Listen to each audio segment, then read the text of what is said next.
আমরা আজকে 20 নম্বর ক্লাসে পড়ব হলো আনা কোথায় কোথায় টানা যাবে আর কোথায় কোথায় আনা টানা যাবে না।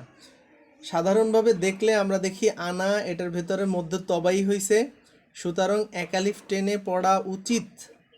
কিন্তু কোরআনে যত জায়গায় আনা আছে কোনো জায়গায় আনা টানা যায় না, শুধু 4 জায়গা ব্যতীত 4টা জায়গা আছে যেখানে কি আনা টানা যায়, বাদবাকি কোথাও কি আনা টানা যায় না।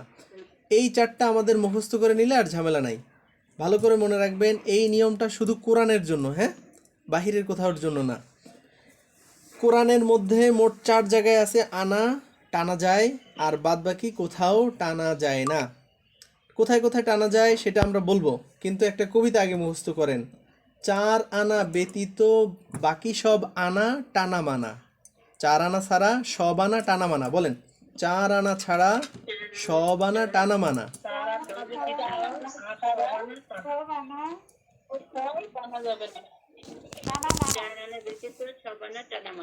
হ্যাঁ, এই তো পারছেন। 4 আনা ব্যতীত সব আনা টানা মানা। 4 আনা ব্যতীত সব আনা টানা মানা। তাহলে আমরা কি পড়তেছি 20 নম্বর ক্লাসে? আমরা 20 নম্বর ক্লাসে পড়ব কোন আনা টানা যায় আর কোন আনা টানা যায় না। সাধারণভাবে আমরা দেখি আনার ভেতরে মধ্যে তবাই হয়েছে, একালিফ টেনে পড়া উচিত, কিন্তু নিয়ম বহির্ভূত হলো আনার ভিতরে টানা যাবে না। কোরআনে যত জায়গায় আনা আছে কোথাও টানা যাবে না, শুধু 4টা জায়গা ব্যতীত 4 জায়গায় আনা টানা যায়, বাকি কোথাও আনা টানা যায় না। এটা হলো খেলাফে কিয়াস। আরবিতে বলে কি খেলাফে কিয়াস, মানে কায়দা বহির্ভূত, ঠিক আছে, নিয়ম বহির্ভূত। তো সেই 4টা আমরা জানবো যে কোথায় কোথায় টানা যায়। হ্যাঁ, তার আগে কবিতাটা কি? কবিতাটা হইল 4 আনা ছাড়া সব আনা টানা মানা। এটা আমাকে শোনাইতে হবে। 4 আনা ছাড়া সব আনা টানা মানা। হ্যাঁ, এই তো সুন্দর একটা কবিতা না? আপনার নাতিদেরকে শিখাইবেন, ঠিক আছে? 4 আনা ছাড়া সব আনা টানা মানা। আচ্ছা, তাহলে সেই 4 আনা কোন 4 আনা যেখানে টানা যাবে? ঠিক আছে, এই দেখেন, এই যে লম্বা করে দাগ দিয়ে দিলাম।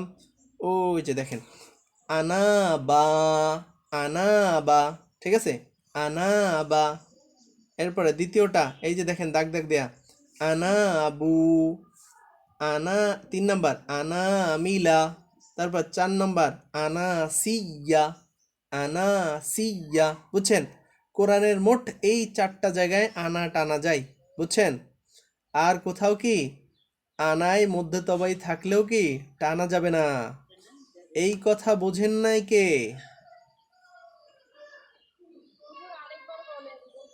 আবার বলি, সেটা হলো, এই দেখেন আনাটাকে বাহ্যিকভাবে দেখলে, এই যে উপরে তাকান, আনাটাকে বাহ্যিকভাবে দেখলে এটার ভিতরে জবরের বাম পাশে খালি আলিফ হইছে, মধ্যে তবাই, এক আলিফ টেনে পড়া উচিত, মধ্যে তবাই যেহেতু।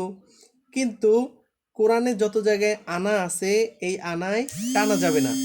তবে হ্যাঁ, 4টা জায়গা আছে যে জায়গায় আনা টানা যায়। এটাকে আমরা কবিতার ভাষায় কিভাবে বলবো? 4 আনা ছাড়া সব আনা টানা মানা। 4 আনা ছাড়া সব আনা টানা মানা।